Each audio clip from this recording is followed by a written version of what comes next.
Hello सगळ्यांना नमस्कार आणि वेलकम टू माय ब्लॉग.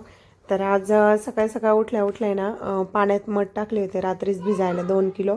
तर ते सकाळी उपसून घेतले आणि छान फुगले होते आपले आणि मोड पण छान आले होते. तर तुम्ही पुढे व्हिडिओमध्ये पाहतालच. तर त्याआधी ना चाळणीत मस्त टोपल्यात काढून घेतले कारण गरमी पण तेवढीच होती. त्याच्यामुळे म्हटलं टोपल्यात काढले ना तर मोड पण छान येते.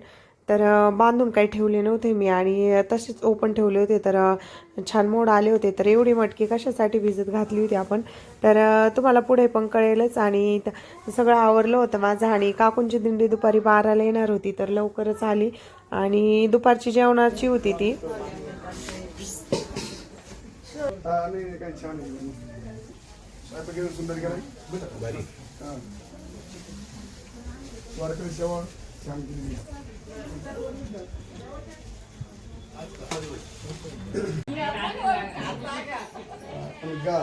असं म्हणा कुठं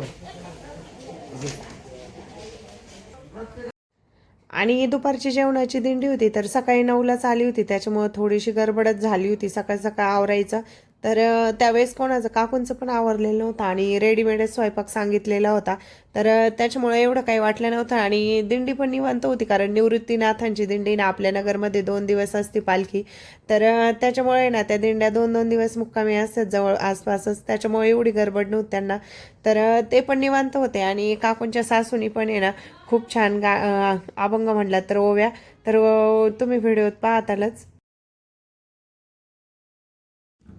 तर ही दिंडी ना नेवास्याला जशा आपल्या माऊलींच्या दिंडीत दिंड्या निघात्यात ना प्रत्येक म्हणजे किती क्रमांकाच्या प्रत्येक महाराजांच्या तशाच ह्या दिंडीत पण आहे ना वेगवेगळे क्रमांक असतात. तर त्या नेवाशातल्या दिंडीतलीच एक दिंडी होती 22व्या क्रमांकाची.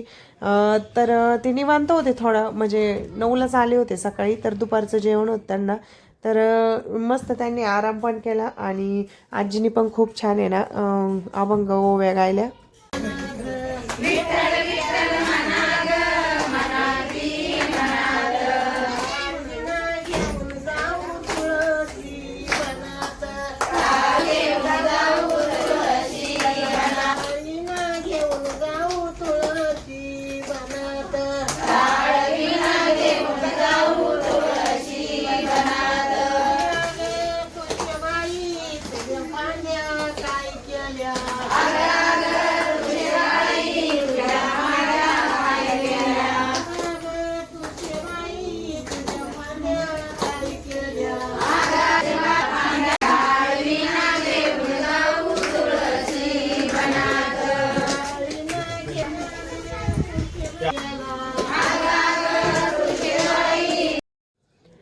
आणि सगळ्या वारकरी महिला आहे ना दिंडीतल्या तर आजींपाशी ना अभंग गावळणी म्हणत बसल्या होत्या.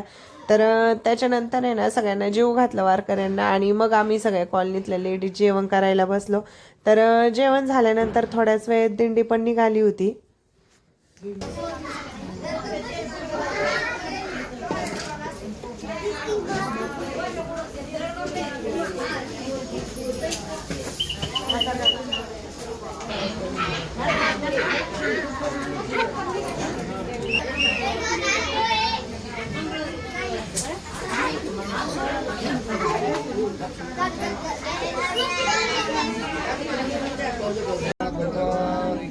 ज्ञानेश्वर महाराज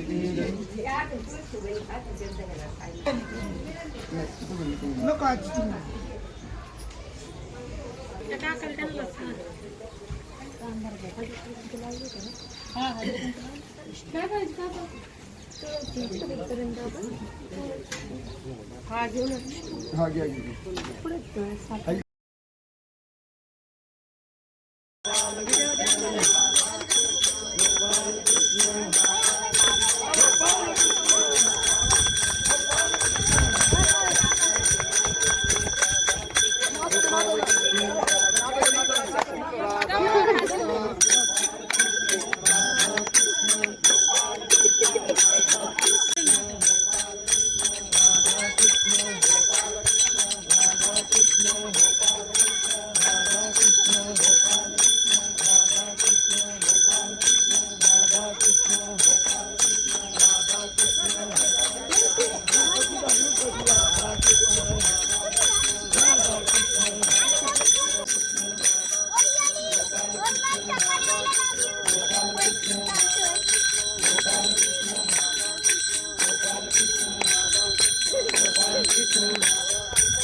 मार्गावर विठ्ठल श्री ज्ञानदेव पंढरीनाथ भगवान की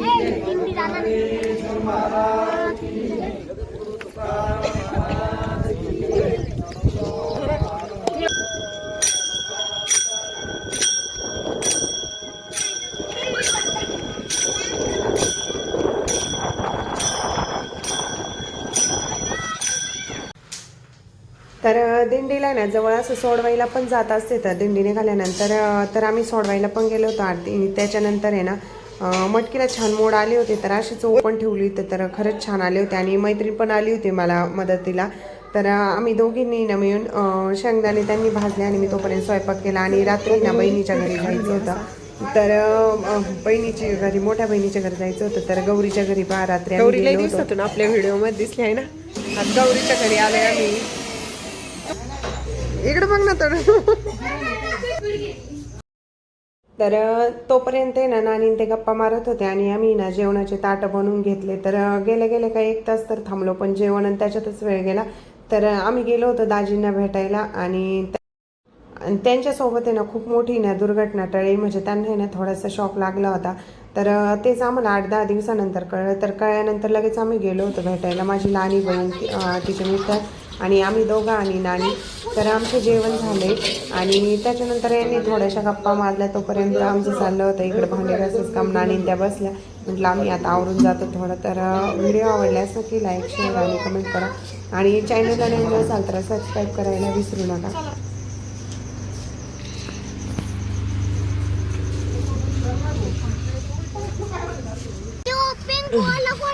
फोन होता ए शिव बघतीस बाय बाय करती पुढे चल पुढे. नको आता झोपन त्यो नको